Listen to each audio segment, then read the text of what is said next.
What's going on, guys? The Comics Kid 2099 here. Welcome to day 71 of the 365-day graphic novel review challenge. Today, I want to talk to you about Essential Nova. This collects the 25-issue run of that series from the 1970s, as well as issue 171 of Amazing Spider-Man and Marvel 2-in-1 Annual 3. And this book is created by Marv Wolfman, Len Wein, John Buscema, Sal Buscema, Ross Andru, Gene Colan, and Carmen Infantino. And in theory, this book should have been a slam dunk for me. It is mostly written by Marv Wolfman. It is a combination of the premise of Green Lantern and a premise of Spider-Man, and it is set in the Bronze Age of Marvel Comics, which is an era that I really like. So why is this book so awful? I think it's because the creators weren't trying very hard. This was a period of time where the people working at Marvel knew that the Silver Age of Marvel Comics was a really special time. It was the height of creativity. I would say in all of the history of comics, I would say the 60s at Marvel Comics was the height of creativity. And I think in the mid-70s they knew that, and they wanted to try and recreate that in some way, but they weren't quite at a point where they were recollecting comics that had come out a decade earlier and putting them out in trade paperbacks like they do now. So they wanted to do the next best thing, and they figured that the next best thing was to create a new Spider-Man. So they did that with the character of Richard Rider, who is basically dumb Peter Parker.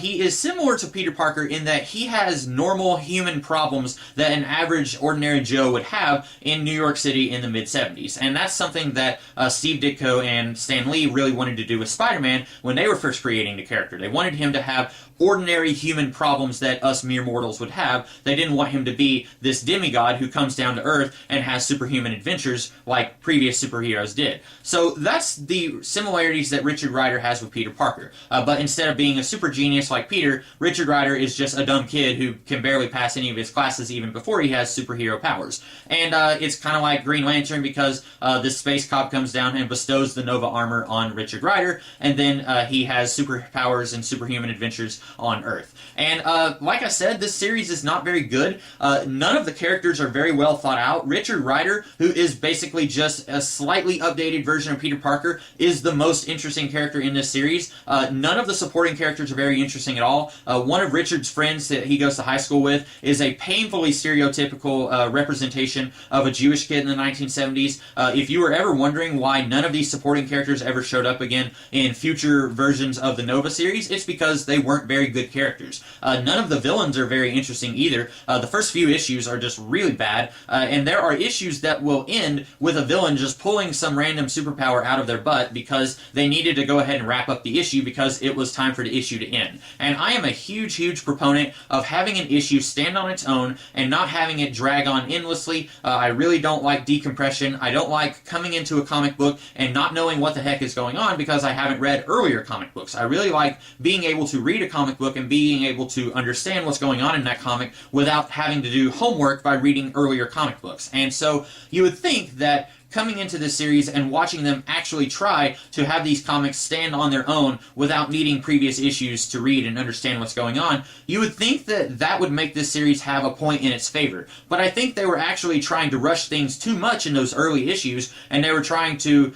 build up a rogues gallery, and then, oh crap, we've only got 2 pages left before we have to end this comic book. Let's go ahead and get rid of this bad guy, and then we'll bring him back in a few issues. I think that really hurt them, and I think if they had gone ahead and let things play at a slower pace and maybe have Nova fight this Condor guy for 2 or 3 issues instead of just 1 issue, I think that they could have made these villains a little bit more interesting. They could have taken their time and really developed these characters. They wouldn't have had to have rushed themselves so that they could finish the story within 1 issue, and I think that we would have had a much more memorable series. As is, out of the villains in this book, the only one who's even kind of interesting is the Sphinx, and if you've read anything with Apocalypse, the Sphinx is basically Apocalypse, but he predates that character by like 8 years. And I don't know what happened to the Sphinx. I know that at the end of this book, there is this space story going on with Nova and the Sphinx, and this book just kind of ends on a huge cliffhanger. And then on the last page it says, if you want to know what happens next, go check out this 1 issue of Fantastic Four, which was also written by Marv Wolfman. And so, if you are interested in Nova, if you maybe saw the Guardians of the Galaxy movie a couple years ago, or you've seen Nova in more recent comics, and you're interested in the character, and you want to read more with this character, I do not recommend this series, unfortunately. unfortunately. This series is not very well thought out. At best, it's sloppy. At worst, it's just very clearly a cash grab trying to make people think that this is the next generation of Spider-Man, and if you're a really big fan of that Spider-Man character, you're really going to like Nova, and it just doesn't work on that level either. It's not very good on really any level at all. If you are a huge fan of Nova, I would recommend just stick with whatever you're a fan of and don't find the roots of the character. Don't go and read this because it's really not very good. Marvel, somewhat recently, like within the last year or two, they did a reprinting of, I think, the first 12 issues of this Nova series, and they did it in color. I would also don't recommend that you read that because it's the same stuff that's collected here. This is just in black and white, but I can't imagine that those comics being in color would actually make the story any better because it's still going to be an awful story that's not written very well, unfortunately. But really, I cannot recommend this series at all. It's not very good. There's really nothing worthwhile here other than the fact that it introduces Nova. And I think that later creators who worked on this character and kind of tweaked him a little bit in the New Warrior series in the 90s, and then there was a Nova series in the 90s, I think that those runs actually make this character a little bit more palatable than what he is here, because there's really not much to write home about if you're just reading this series. And that sounds a little bit harsh, but sometimes you have to be harsh, and in this case, I just don't think that there is actually anything worthwhile about this series. So those are my thoughts on Essential Nova. I hope that you guys liked this video, and if you did, be sure to come back tomorrow and for every other day this year, where I'm going to be talking about a different graphic novel in every video. In the meantime, I will see you guys in the future with another video. You guys have a great rest of the day. Catch you later.